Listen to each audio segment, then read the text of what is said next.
times. Please allow me to introduce myself. My name is Guillermo. I am a PCS, Protective Coatings Specialist, and I also have an MBA with a major in Quality Assurance Systems. I lead the SSPC and ACI Ecuadorian chapters as their current president. I'm also leading as president for SSPC Latin American Advisory Council, and I'm also an active member of the International Concrete Repair Institute. Currently, I am the CEO for Setmix Products, company doing business in Ecuador, Peru, Panama, and Bolivia. I'm sharing you here my contact information in case you need to get in touch with me and ask any further questions. Setmix Products is a company with over 20 years of experience offering comprehensive solutions for mixing, repairing, reinforcing, and protective coatings for concrete. For over 20 years, Setmix Products has been offering a set of technical solutions for all stages of concrete development. Let's see here.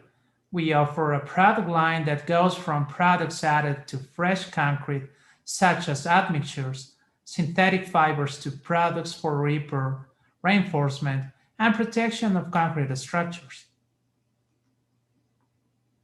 Well, now on the purpose of this webinar. What I want to do is share with you what we have done to keep doing business under the COVID-19 crisis and how we established the necessary knowledge to set the strategies and then reactivate our company operations when the quarantine ends. What is COVID-19? Is this infamous virus affecting us all under this pandemic? We already know it is a respiratory disease that has all the world under a health and financial crisis. Even though this virus is closer to get under control, we need to keep ourselves aware that 1 of 5 people infected with COVID-19 shows severe symptoms. And when this COVID emergency was initially reported and the world had to deal with it, at that point we didn't really know how to deal with it, how really deadly it really was. The situation forced every government around the world to get under quarantine and halt all activities and stop spreading the virus.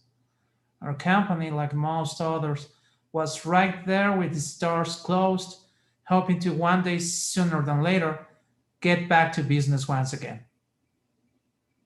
Ecuador got quarantined in the early days of March, and those first following months, we didn't have the full scope of the situation. We didn't know when we were going to get back to our activities or if we were going to be healthy enough to do it. In this chart, you can see how quarantine really began in March and moved forward all the way to June.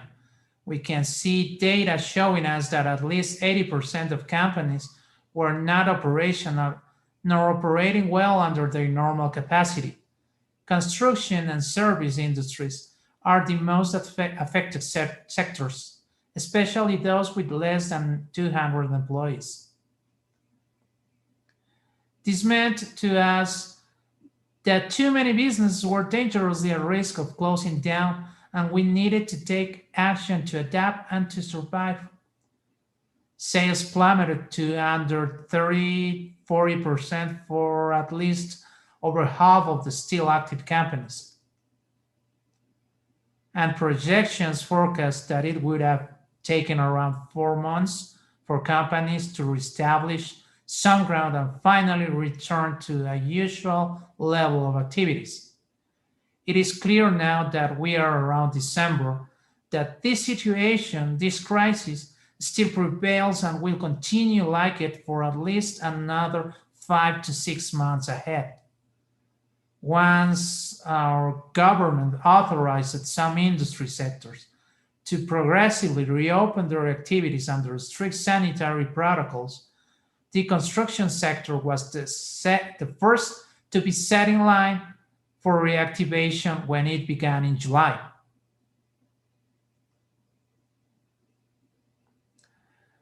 With this, we began to think what to do now. How are we going to achieve the objective on how to reactivate ourselves and maintain some level of operations under this situation? Data was showing us that most companies didn't want to consider closing down as an option, and so do we. Critical measures were needed to be implemented, combined with some administrative decisions based on government's limitations. Once again, data showed us that we needed to be resilient, adapting to the situation, redesigning ourselves, and in that way we might be able to resist this crisis. So, as needed skills, we can see that resilience, creativity, emotional intelligence, innovation, and flexibility are the top skills needed, followed next by digital media use, effectiveness, leadership, and empathy. It might catch your attention to see that leadership is at the bottom of this list, and I think that the reason why is that leadership already is a well pre-established requisite requirement that any and all company needs to survive. To reactivate our operations, we needed to find a customer base that wasn't affected or at least less affected than the others. Only 6% of registered companies showed an increment in their operations, most of them being pharmaceutical. And next to pharmaceutical, important food and beverage companies were having some sustained operations and are the next in line adapting and implementing their processes and facilities to meet with requirements under the current situation. Right here, we have a good look at what these industries might expect of properly protective concrete surfaces. All things considered, we at Setmix decided that the right approach might be to get to these industries and offer them protective coating systems that, when acquired, might lead to other needs such as concrete repair and concrete reinforcement. Reasons for concrete protection we have as follows: protective lining or barrier coatings against chemical and mechanical deterioration, waterproofing, damp proofing, and freeze thaw cycle protection, enhancing surface functionality, reflectivity, aesthetics, and thermal resistance or improved reflective properties. As expected, once we offer the owner some concrete protection systems, the need to do some concrete repair and or reinforcement usually comes along. As you can see, when we final apply coatings as shown here, there's usually also the need to do some previous repairs and in some cases, some reinforcement too. One important thing to get this strategy started and running was to always reflect on our clients that we are consciously minded to follow safety protocols and keep everybody safe, healthy, and free of a COVID infection. We then resumed our activities right after finishing complete our requirements on training for our personnel on COVID safety protocols. We need to wear masks, wash our hands, avoid touching others, and avoid touching your own face. To keep distance that are recommended 2 meters away should always be followed. It was then that projects did finally begin as shown here at these client facilities. Going through surface preparation, priming, repairs, joints, surfacing, and finally, top coat application. In this chart here, we can follow how to meet all owner requirements on structure protection, ease of maintenance, aesthetics, and durability. All these achieved following guides and standards set by organizations such as SSPC and ACI on what is specified and properly installed. Here is a list of some guides and standards that should be followed during the installation of protective coatings at any project and achieve best results.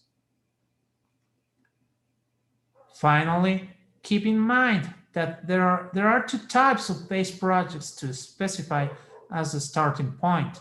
One is for new construction projects and the other for repair and maintenance of existing projects. To conclude, adequate system selection for concrete protection, as specified, shall be achieved by meeting technical requirements based on use, environment, and durability. The specification shall be created and designed by an experienced certified professional in coatings protection, and technical criteria shall always prevail over any sales point of view. Very important. All of these should be achieved following protocols and safety requirements under COVID-19 times. Thank you for being part of this webinar presentation.